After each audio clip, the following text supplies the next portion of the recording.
Hi, I'm Nathan Lusk from Warrior with a Pin Games, and today we're going to go over an update of Huang, the Three Kingdoms board game. I've previously talked to you about this game, and I had a old, just blocky map that we originally play tested it on, and that's how I knew that the game was going to be good and that it was worth pursuing.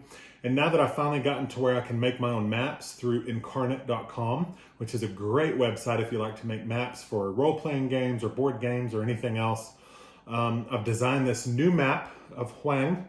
And as you can see, it is most of China. Of course, the far western portions are not there, but it's a total redesign of the whole map. Instead of the blocks that used to represent the different spaces you could move into, I now have it divided into regions. And so those regions represent movement throughout the kingdom.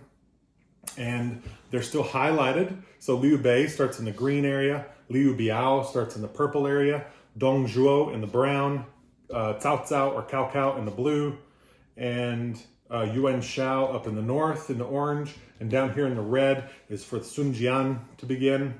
And so they start with those provinces. And if you were into large, long board control games with tons of personality, way more personality than something like, say, Risk. Imagine how good Risk could be if every single unit in it was controlled by a different general, like run by a different commander, and those commanders had skills and had different abilities. And everything was a bit different. The little colored sections on the edges of the board that you see are for the, so when it's your turn, you draw a card, just one card from this big draw deck that everyone shares. And you may not want that card. So if you don't, you lay it face down in your little section here.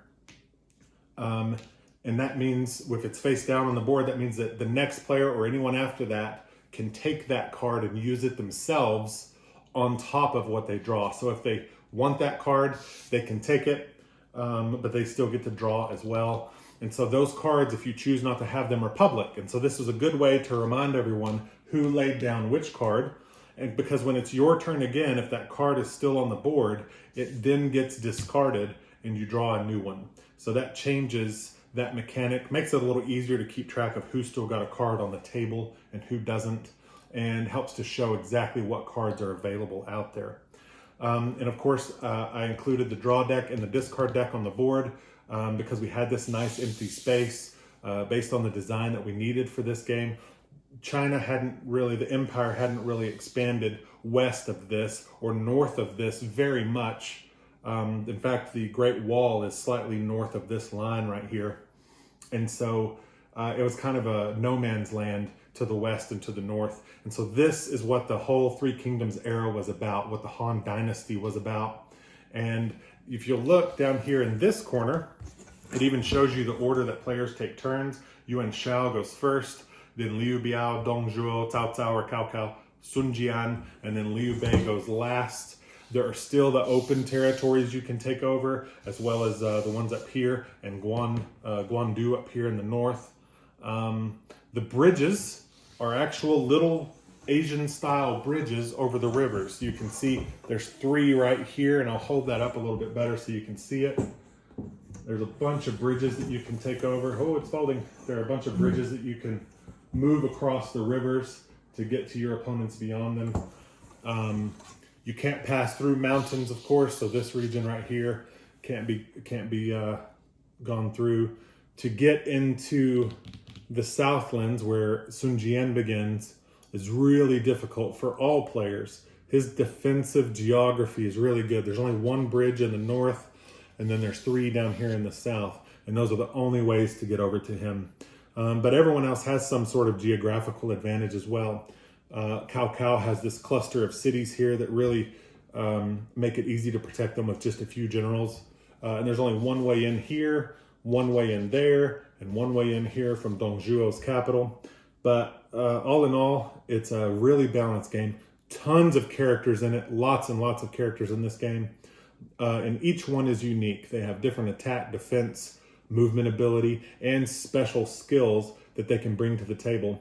And some of them even get weapons that upgrade their abilities or a skill for free, depending on what you draw from the draw deck. So again, this is just an update. I just wanted to let you guys know that there's been a really good change. This map is so much more attractive than the old, square map that we had before. And I'm really proud of it. I hope you really like it. And hopefully here soon, I'll get a game in to at least have an example of some gameplay for you, other than just me talking about the game and showing you how it works like I have previously and like I'm doing right now. But we'll try and get a little bit of gameplay in to, just give you an idea of what it's like to play. But thank you so much for checking out the video. Please make sure to check out my other videos and drop a comment on there if you have a question, or send me an email if you have a question. And make sure you like the video, subscribe to my channel so you can see all the new videos coming out, because we do not stop. I will not stop making board games and upgrading the ones I've previously talked to you about. And I really appreciate you guys coming and checking out the games. I'm Nathan Lusk from Warrior with the Pen Games, and hopefully we'll see you at the gaming table soon. Thanks a lot, guys.